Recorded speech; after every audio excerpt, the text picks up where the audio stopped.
next 30 minutes could happen to anybody. Johnny, do the banks do the right things by their customers? Do they, Johnny? Well, do they?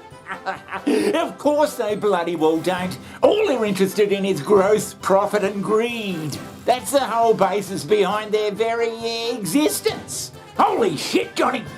What do you want me to do, draw you a picture? I remember back in the day when I was a young bloke, and you were a young bloke too, Johnny. Right, yes, of course. You used to get your pay in cash, in money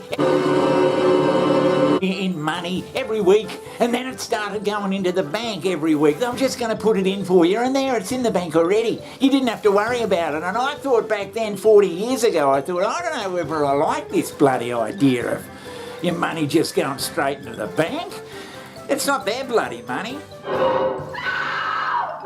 And now there's something been brewing in England for a couple of weeks, Johnny. This former politician and TV guy, Nigel bloody what's his name? Yeah, that English bloke.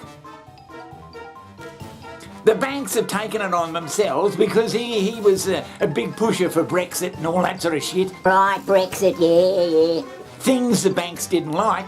They've decided that we don't like this bloke anymore. We're not going to give him a bank account. Christ! My colleague, Nigel Farage, bravely revealed his own travails after being debanked by Coutts over the past week, which has now seen him rejected by 9 other financial institutions. Yeah, a bank account. He's been to about 9 banks, apparently. He got kicked out of one, a pretty bloody swisho bank. But that's beside the point. Johnny, do you mean to say that the banks in England have taken it upon themselves to, because they didn't like this particular bloke, because they didn't like him, they fucking banned him from having a bank account? It's Nigel now, but next time, it could be you. This worrying development of banks becoming highly politicised demonstrates that cancel culture now has a corporate arm and will hit you in the wallet, effectively rendering you a non-human being, an invisible, inert citizen, if you dare to stray from the agreed narrative on any number of issues.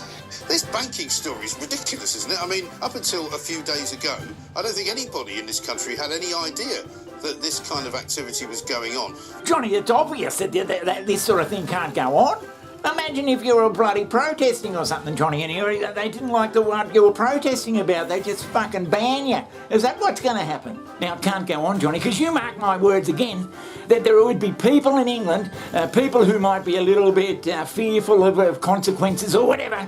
They'll be thinking to themselves, oh, Jesus, oh, I can't disagree with anything, that I can't say anything because if I say something, the bank they might shut me down. And these types of tactics are how they get people to self-censor and to not ask the questions of the authorities that need to be asked. The system either encourages you to keep your opinions to yourself and obey, or they come after things like your bank account. They've got you by the bloody balls. Yeah, but Johnny, the banks are like a one big bloody happy family all around the world. What happens in one bank, in bloody Japan, US, Canada, fucking England or Australia, New Zealand or whatever, you can bet your bottom dollar that the banks out here could do the same thing. He can't open an account at any of them. This seems astonishing that this could happen in a free country.